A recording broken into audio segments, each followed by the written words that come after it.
Today I'm going to address something that I think has been a big frustration for a lot of teachers and students right now.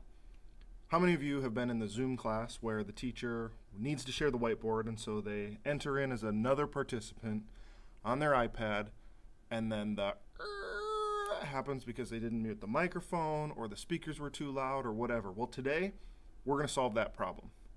If you have a Mac, if you have an iPad, if you have an Apple Pencil, you can share a whiteboard inside. I'm going to show you Zoom today, but obviously other these telelearning platforms and applications will work for this. I'm going to show you in Zoom just because it's simple and easy. So first, I'm using QuickTime Player to record the screen. That's why you see it already.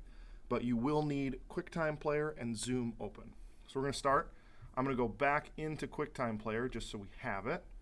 And you want to go to File, New Movie Recording, okay? Now your iPad needs to be plugged into your Mac for this to work. And in the drop down, you need to select your iPad. You see I already have mine connected and it's Connor's iPad, so we select it.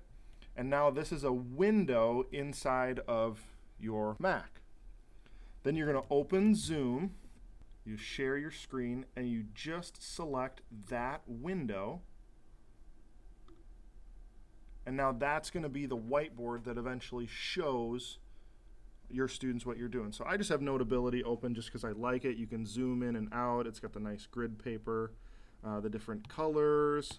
But then you can start writing, learn this,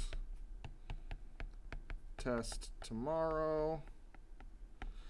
And it's just a continually scrolling piece of paper with the grid lines. You can obviously change that.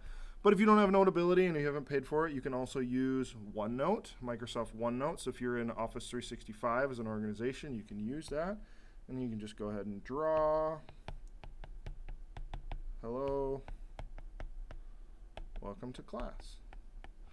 But if you don't have either of those and you just have your iPad and your Mac and you only have Zoom downloaded on your computer, you can also use Apple Notes. It's available right there.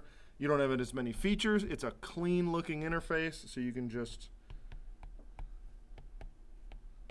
clean teach. And obviously as you use these other programs, you can put things in. But being able to share a QuickTime movie recording of your iPad, I think is going to be very helpful for a lot of students and a lot of teachers.